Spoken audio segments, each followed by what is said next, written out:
319. Infelizmente, não há vontade dos políticos em pavimentá-la.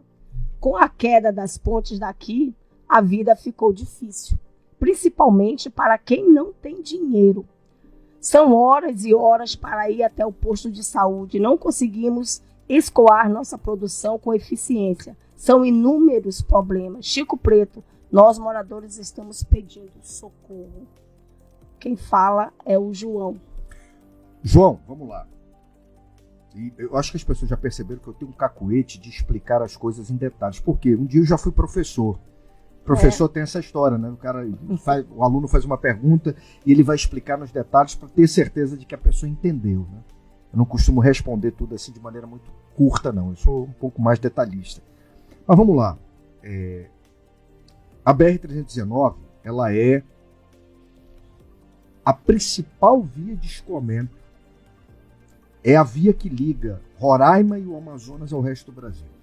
A gente já está nesse dilema, nessa novela, há anos. Muito. Lembrando que, João, a BR-319 foi inaugurada em 1976. Sério? 76. Em 26 vai fazer 50 anos. Daqui a 3 anos, a BR faz 50 anos que ela foi inaugurada.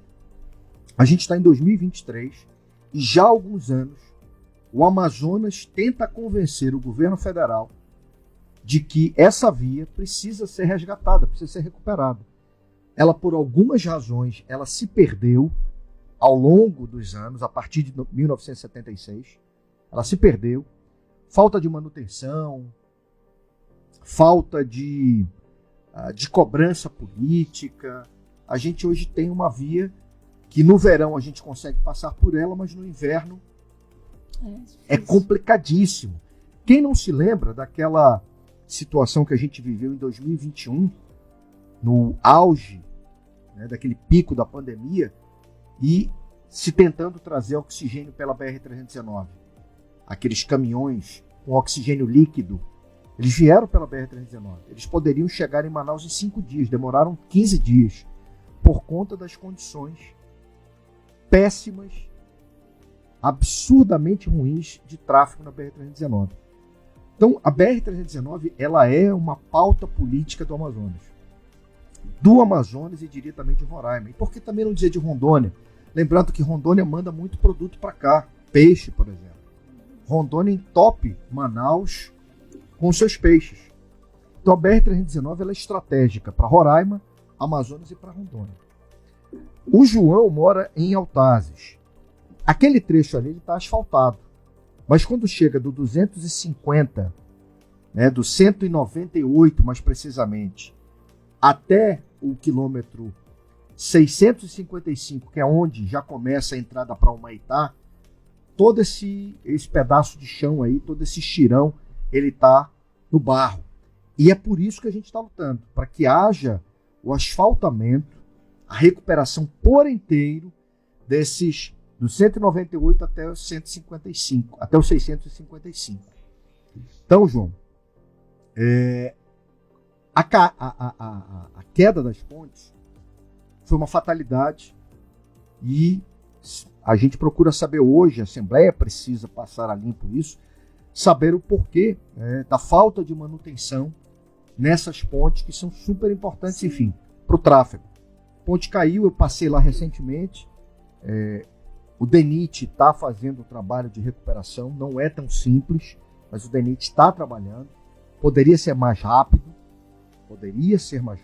Para que ele seja mais rápido, Keldman e João, quem nos assiste, é preciso que haja a vigilância dos nossos representantes, de quem hoje tem mandato na Assembleia, na Câmara Federal, no Senado Federal, para que o governo federal, primeiro, não falte o dinheiro, porque obra só anda com dinheiro.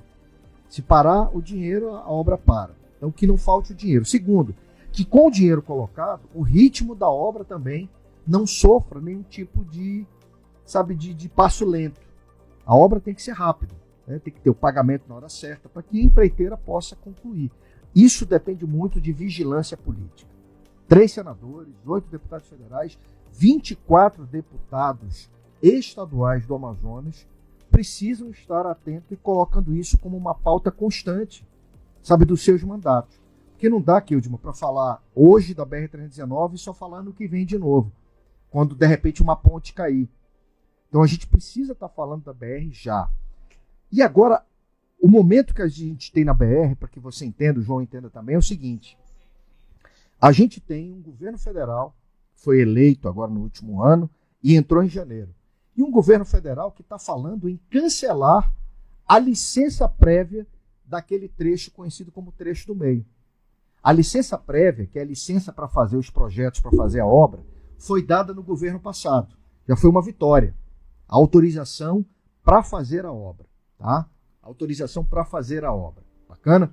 Então, o governo atual está falando, através da ministra Marina Silva, que quer revisar a licença dada. E isso é um perigo para a gente. Porque se forem querer rever isso, a gente corre o risco de quererem anular a licença. Se anular a licença, a gente vai andar para trás. Sabe aquele joguinho de tabuleiro que a gente anda 10 casas para trás? O Amazonas vai andar 10 casas para trás. E isso é muito ruim para a economia do Estado, isso é ruim para quem quer vir fazer investimento no Amazonas. Porque, para você entender, se a gente sai de Manaus pela BR-319, para a gente chegar em São Paulo demoram 5 dias.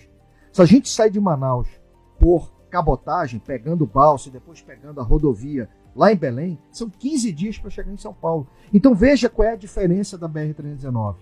É rapidez, é logística mais rápida, logística mais barata, competitividade para um estado que precisa, para a Zona Franca, para a gente poder exportar outros produtos, para a gente poder receber comida, por exemplo.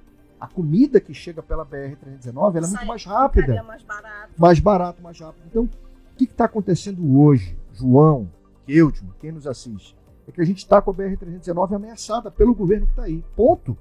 Quando eu vejo a ministra Marina dizer, não, a gente tem que rever. Mas rever uma licença que já foi dada. E engraçado é que eu vejo a Marina Silva dizer o seguinte, Kildman, está sendo discutido aqui a possibilidade de se explorar petróleo na foz do Rio Amazonas. A foz é quando o Rio Amazonas encontra o mar, lá próximo do Amapá. A Marina está dizendo o seguinte, que o parecer do IBAMA, que diz que ambientalmente não é bacana se explorar petróleo na foz do Amazonas, que tem consequências ambientais, ela diz que aquele parecer é técnico. Não, o parecer do IBAMA é técnico. Ué, mas o mesmo IBAMA que diz que ambientalmente não é seguro se explorar petróleo na foz do Amazonas, é o mesmo IBAMA que disse que a BR-319 ela é viável ambientalmente. Então você vê uma ministra que para um assunto ela tem uma posição, mas quando é BR-319 ela muda de posição. Ela não, o IBAMA tem que rever o parecer do IBAMA. Mas não é técnico também o parecer do IBAMA? Você tem 2 pesos e 2 medidas, e isso está acontecendo com o Amazonas. E se os nossos senadores, se os nossos deputados federais, se os nossos deputados estaduais não botarem para cima, vão acabar cancelando a licença prévia que foi dada para o trecho que começa no quilômetro 198, que começa no 250 e que vai até o 655, que é conhecido como trecho do meio da BR-319.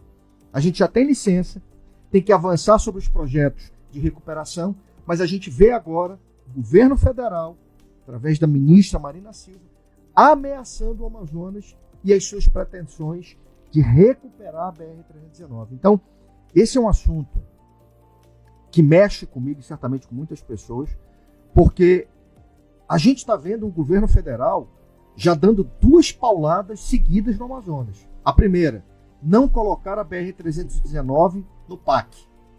Nesse PAC que foi anunciado recentemente, 50 bilhões de reais para obras no Amazonas. BR-319 não está lá. Isso é perigoso. E a segunda paulada que a gente pegou, é o comportamento do governo federal, através da FUNAI, em relação à exploração do potássio próximo de Altazes. Que aquilo ali é uma fonte de desenvolvimento. Dá para você explorar potássio com o mínimo de impacto na natureza. Algum impacto tem, mas você tem compensações futuras para poder regenerar, restabelecer um meio ambiente. Só que não é justo dizer, não, vocês não podem explorar. Não é justo quererem fazer da gente Não, vocês vão ser protetores da floresta pro resto da vida. A gente vai gozar de conforto, a gente goza de tecnologia, a gente goza de infraestrutura. Não, mas vocês vão ficar isolados na floresta pro resto da vida. Eu não aceito esse tipo de colocação. Então a gente precisa explorar com sustentabilidade, mas a gente não pode tirar dos amazonenses o direito da gente progredir. Não tirem da gente. Para isso, Keldman, para concluir a minha emocionada intervenção, é preciso que a política acorde. É preciso que os nossos senadores acordem. Os nossos deputados federais façam da BR uma pauta constante do seu mandato. E não só pauta de véspera de eleição. O governo federal está aí dando 2 dedadas na gente e a gente não está fazendo nada. É preciso, sacudir. Deputados federais, a Assembleia pode dar uma contribuição. Mas também a gente não vê a Assembleia se mexer nesse sentido. Então me desculpa a minha emoção, eu falo chateado, porque eu estou vendo essas coisas acontecendo e eu não vejo, uma liderança firme. Eu não vejo nenhum governador se posicionar de forma mais firme. Keldman, eu se fosse governador nesse momento, eu não deixaria esse assunto quieto, cair no esquecimento. E se fosse governador, já tinha ligado para o governador de Roraima, tinha ligado para o governador de Rondônia, chamado, os outros 2, comigo 3, para uma reunião, e dizer o seguinte: nós vamos unir as nossas forças políticas, assembleias, bancadas federais, e vamos dar um recado à altura para o governo federal de que nós não aceitamos a postura do governo federal que sabota Rondônia, Roraima e o Amazonas dos seus mais legítimos interesses, que é de integração e de desenvolvimento.